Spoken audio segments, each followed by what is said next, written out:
Halo guys, kita dari kelompok 2 yang beranggotakan Rakia, Suci, Ruby, Devia, Ipal, Nabhan, dan Farhan. Dalam kesempatan kali ini, kita bakal ngebahas tentang sosialisme dan komunisme. Yuk, langsung aja. Kok bisa lahir paham sosialisme? Secara khusus, paham liberalisme mempunyai andil besar terhadap lahirnya penemuan-penemuan besar terhadap sejarah. Dalam perkembangannya, revolusi industri ternyata menciptakan kesenjangan dan ketidakadilan dalam masyarakat. Hal inilah yang menyebabkan pemilik modal semakin kaya, tetapi para buruh semakin miskin. Kenyataan inilah yang mendorong munculnya paham sosialisme.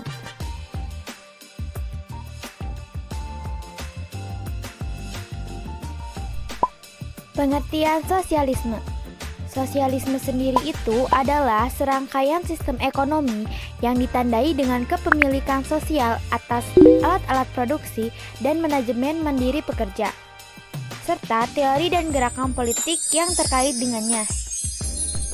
Seperti yang dikatakan Karl Marx, pencetus sosialisme, cara kerja dan watak kapitalisme memperlebar jurang pemisah antara kelas borjuis atau kaya dan proletar atau miskin. Hal ini sendiri memicu pemisah antara kaum buruh untuk menyingkirkan kaum kapitalis. Nah, sekarang komunisme. Gimana sih awal mulanya komunisme itu? Sama halnya dengan sosialisme, komunisme lahir karena adanya kesenjangan ekonomi di berbagai negara Eropa pada segi industri.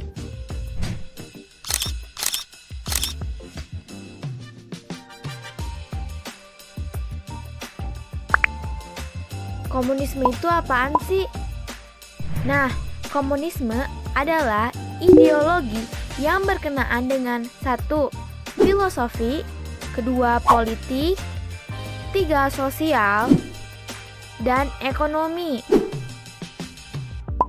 yang tujuan utamanya terciptanya masyarakat komunis dengan aturan sosial ekonomi berdasarkan kepemilikan bersama alat produksi dan tidak adanya kelas sosial, uang, dan negara. Nah, sedangkan pencetus komunisme adalah Karl Marx. Tetapi, Vladimir Lenin lah yang mewujudkan gagasan Karl Marx melalui sistem politik ekonomi yang berbasis komunisme di Uni Soviet. Nah, berikut ini negara komunis yang ada saat ini. Yang pertama ada Republik Rakyat Tiongkok, kemudian Transnistria, Kuba, Korea Utara, Laos, dan Vietnam.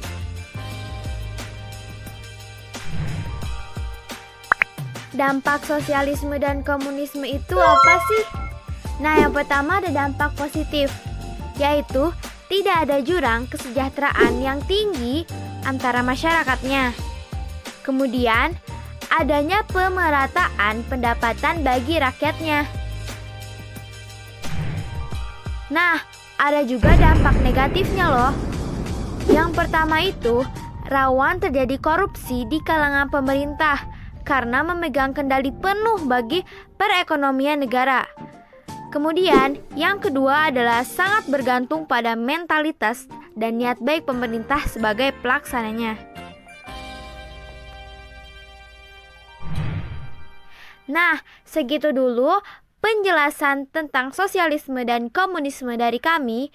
Mohon maaf bila ada kesalahan dan thanks for watching guys.